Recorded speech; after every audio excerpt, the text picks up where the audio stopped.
Hello दोस्तों।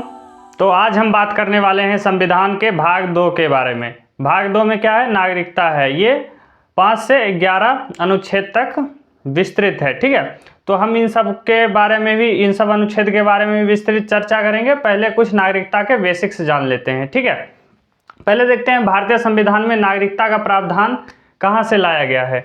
तो हमारे भारतीय संविधान में नागरिकता का प्रावधान ब्रिटेन से लाया गया है। ठीक है, ब्रिटेन से लाया गया है हमारे भारतीय संविधान में। ठीक है, उसके बाद ब्रिटेन से ही क्यों लाया गया जी? देखिए, ब्रिटेन में एकहरी नागरिकता है और अमेरिका में दोहरी नागरिकता है। तो एकहरी और दोहरी में, देखिए, दोहरी में समस्या ये है कि राज्य की, देश के राज्यों की भी नागरिकता लेनी पड़ती है और देश की भी नागरिकता लेनी पड़ती है। जैसे अगर भारत में कोई व्यक्ति महाराष्ट्र का है तो वह क्या है? महाराष्ट्र का नागरिक नहीं है, महाराष्ट्र का निवासी होगा। ठीक है, या दिल्ली का है तो दिल्ली का निवासी होगा और भारत का नागरिक होगा। तो ये एकहरी नागरिकता है। मगर अमेरिका में ऐसा नहीं है। अमेरिका में क्या है कि दोहरी नागरिकता है। एक तो उसको अमेरिका का नागरिकता होगा उसके पास, दूसरे में जिस राज्य से होगा, जैसे वहाँ पे 50 राज्य हैं तो उनमें से जहाँ का होगा, या नेवाडा का होगा, सैन फ्रांसिस्को का होगा, तो वहाँ का भी एक नागरिकता होगा उसके पास। ठीक है, तो आप लोगों को समझ में आ गया होगा कि एकहरी और दोहरी नागरिकता। और हमारी नागरिकता का जो प्रावधान लाया गया है वो कहाँ से लाया गया? ब्रिटेन के संविधान से लाया गया है। देखिए, नागरिकता का अर्थ और महत्व देखते हैं। पहले देखते हैं नागरिकता क्या होती है।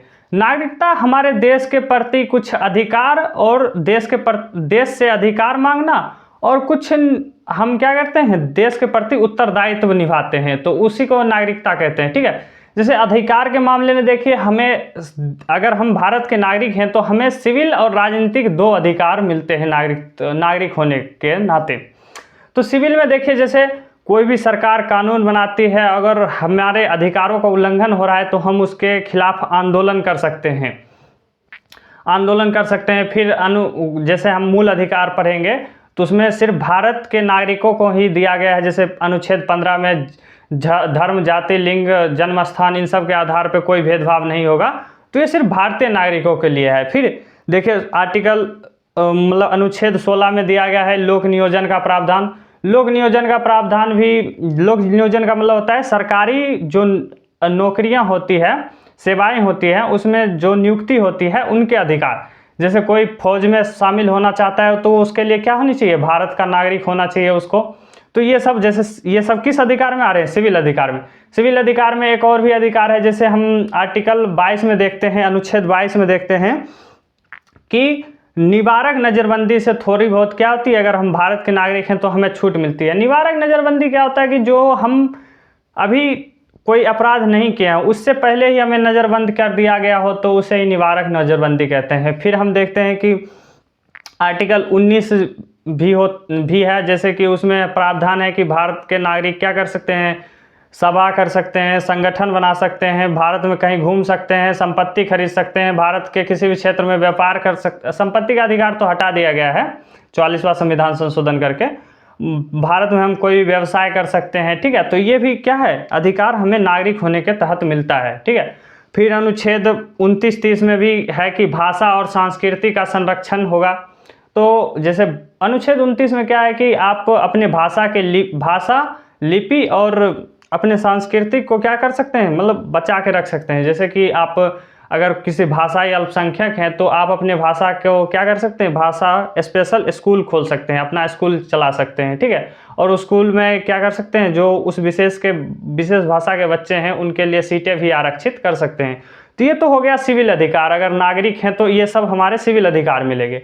फिर हमें कुछ राजनीतिक अधिकार भी मिलते हैं। जैसे हम ग्राम के स्तर, ग्राम पंचायत के स्तर या नगर पालिका के स्तर पर मेयर का चुनाव लड़ सकते हैं, मुखिया का चुनाव लड़ सकते हैं, जिला परिषद का चुनाव लड़ सकते हैं। राज्य के स्तर पर मुख्यमंत्री हो गया, विधायक हो गया। केंद्र के स्तर पर जैसे सांसद का चुनाव लड़ सकते हैं। राष्ट्रपति बनने की हमारी अर्हता हो जाती है, नागरिक होते हैं और 35 साल के होते हैं, 35 वर्ष हमारी आयु होती है तब। ठीक है, और एक और बात है कि भारत के नागरिक राष्ट्रपति बन सकते हैं। जो जन्म से नागरिक नहीं भी थे, बाद में उन्होंने नागरिकता लिया, तब पर भी वो क्या बन सकते हैं? भारत के राष्ट्रपति बनने की अर्हता रखते हैं। मगर अमेरिका में ऐसा नहीं है। अमेरिका में ऐसा है कि जो जन्म लेगा अमेरिका में, तभी वह अमेरिका का राष्ट्रपति बनने योग्य होगा। ठीक है, तो ये राजनीतिक और सिविल अधिकार हमने देख लिया। तो अब हम अनुच्छेद की तरफ बढ़ते हैं कि अनुच्छेद में क्या क्या लिखा गया है। ठीक है, तो हम अनुच्छेद देखते हैं।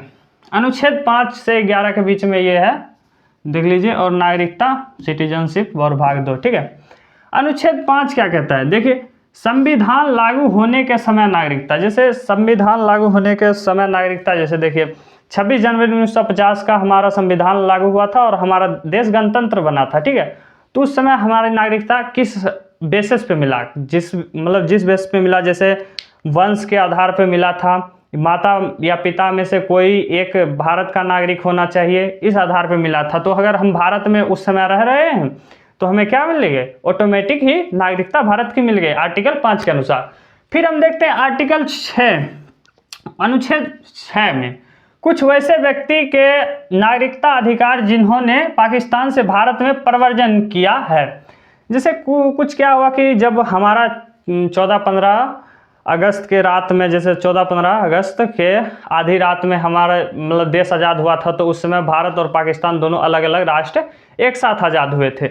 ठीक है, तो उस समय के बाद क्या हुआ कि लोगों को लगा कि हमें, कुछ लोगों को लगा, जैसे सिख, जैसे पंजाब में जो अभी पाकिस्तान का पंजाब है, उधर जो सिख रह रहे थे, तो उनको लगा हमारा भविष्य भारत के साथ अच्छा गुजरेगा, तो उन्होंने पाकिस्तानी पंजाब से इंडिया के पंजाब में उन्होंने प्रव्रजन किया। तो अगर वो 19 जुलाई 1948 से पहले अगर कर लिए तो उन्हें डायरेक्ट नागरिकता मिल जाएगी, कोई भी उनको परमिट की ज़रूरत नहीं पड़ेगी, उन्हें ऑटोमेटिक क्या मिल जाएगा, भारत की नागरिकता मिल जाएगा। फिर देखते हैं कि अनुच्छेद 7, ठीक है, इसमें कहा गया कि पाकिस्तान के प्रव्रजित के नागरिकता का अधिकार। देखिए क्या हुआ कि जब आज़ाद हुए तो कुछ लोगों को लगा कि जैसे हमारा देश का विभाजन हुआ धर्म के आधार पर, जैसे मुस्लिम बहुसंख्यक जो थे जिस क्षेत्र में, उन्हें क्या कहा गया, पाकिस्तान कहा गया। इस आधार पे पश्चिमी पाकिस्तान, जो अभी पाकिस्तान हम देख रहे हैं, और पूर्वी पाकिस्तान, ये पहले पाकिस्तान हुआ करता था, बांग्लादेश, तो ये क्या था, मुस्लिम बहुल क्षेत्र था। तो कुछ हमारे मुसलमान भाइयों को लगा कि हमारा भविष्य पाकिस्तान के सही साथ अच्छा रहेगा, तो उन्होंने क्या किया, भारत से क्या हुआ, वो चले गए पाकिस्तान। 1 मार्च अगर 1947 से पहले चले गए। फिर उनको क्या लगा कि हाँ, अब उनको गए तो फिर वहाँ पे घर भी तो यहाँ छोड़ के गए हैं, सब संपत्ति छोड़ के गए हैं, तो और भी कई कारण उनको सरकार नहीं पसंद आई होगी। तो फिर उन्होंने सोचा कि हम फिर से इंडिया आते हैं और इंडिया के ही नागरिकता लेंगे। तो अगर 1 मार्च 1947 में तक क्या कर गए, वो पाकिस्तान चले गए। ठीक है, ये तीर का निशान देखिए, पाकिस्तान चले गए, 1 मार्च 1947 में पाकिस्तान चले गए, और उसके बाद अगर लौट रहे हैं तो उन्हें परमिट लेना पड़ेगा। ठीक है, और परमिट लेने के बाद 6 महीने रहने के बाद उन्हें भारत की नागरिकता मिल जाएगी। तो ठीक है, आर्टिकल 7 के अनुसार ऐसे नागरिकता मिल जाएगी। फिर देखते हैं अनुच्छेद 8 कह रहा है, भारत मूल के वैसे लोग के नागरिकता अधिकार जो भारत के बाहर निवास कर रहे हैं। जैसे आप लोगों के घर के परिवार के भी हो सकते हैं, या आसपास के भी कुछ लोगों को देखते होंगे, जैसे अरब में जाके काम करते हैं, या अमेरिका में जाके काम करते हैं, या कहीं भी विदेश में जाके काम करते हैं, तो वो NRI कहलाते हैं, नॉन रेसिडेंस इंडियन। तो उनकी नागरिकता क्या होगी, बनी रहेगी, मतलब कि भारत से बाहर भी नागरिक, मतलब भारत के बाहर भी रह रहे हैं तो निवास कर रहे हैं, तो उनकी नागरिकता समाप्त नहीं होगी। जैसे आपके आस पड़ोस में होंगे तो उनकी जब इंडिया आते हैं तो नागरिकता समाप्त नहीं होती है ना, वैसी उसी तरह नहीं होगी। ठीक है, वही बताया गया है। और एक बात इसमें और दिया गया है कि जैसे कोई व्यक्ति का, जैसे मान लीजिए कि आज़ादी से पहले कोई व्यक्ति पढ़ाई करने के लिए ऑक्सफोर्ड यूनिवर्सिटी चला गया होगा, और वो भारत में नहीं होगा, और उनके दादाजी माता पिता रहे होंगे इंडिया में, तो वो सोचेंगे कि हमें भारत की नागरिकता लेनी है, तो वो सिंपली क्या कर सकते हैं, जो हमारा दूतावास है ब्रिटेन में, वो जाके वहाँ पे परमिट फाइल करते और उनको भी क्या मिल जाता, नागरिकता मिल जाता, अगर उनके माता पिता या दादाजी भारत के नागरिक हैं तो। फिर आगे देखते हैं कि अनुच्छेद 9 क्या कहता है, जो व्यक्ति स्वेच्छा से विदेशी राज्य की नागरिकता प्राप्त कर रहे हैं उनकी यहाँ, मतलब भारत की नागरिकता स्वतः समाप्त हो जाएगी। मतलब यहाँ क्या है, जैसे ट्रक के पीछे लिखा नहीं रहता है कि सटला तो गैला, मतलब क्या है कि अगर हम भारत को छोड़ के किसी और देश का नागरिकता लेते हैं तो हमारे इंडिया की जो नागरिकता है वो स्वतः ही समाप्त हो जाएगी। जैसे मान लीजिए कि मैंने अमेरिका की नागरिकता ले ली तो मेरा क्या होगा, इंडिया की नागरिकता खत्म हो जाएगी अपने आप, ठीक है।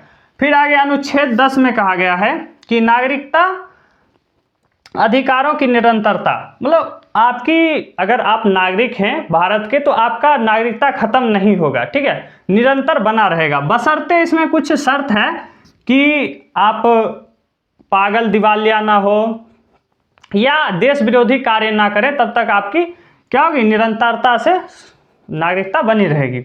फिर देखते हैं अनुच्छेद 11। अनुच्छेद 11 कहता है कि संसद द्वारा कानून बनाकर नागरिकता अधिकारों का नियमन, मतलब संसद कानून बनाएगी इस पे नागरिकता को, किस किस को नागरिक बनाया जाए। जैसे आप लोग CAA NRC ये सब सुने होंगे, तो ये सब नागरिकता संबंधी कानून ही है जो संसद बनाती है। वो अधिकार कहाँ से प्राप्त हुआ है संसद को, अनुच्छेद 11 से हुआ है, ठीक है। तो आई होप आपको नागरिकता क्या है, कहाँ से लाया गया है हमारे देश में, और अनुच्छेद 5 से 11 तक समझ में आ गया होगा और आप भाग 2 समझ गए होंगे। अगर आप भाग 1 के बारे में भी देखना चाहते हैं तो पहले हमने एक वीडियो बनाया है, तो आप हमारे चैनल में प्ले लिस्ट में जाके उसे देख सकते हैं। और अलग से कोई और विषय पे हमारे से जानना चाहते हैं तो कमेंट में लिखिए, हम उस पर एक सेपरेट वीडियो बना देंगे। जय हिंद।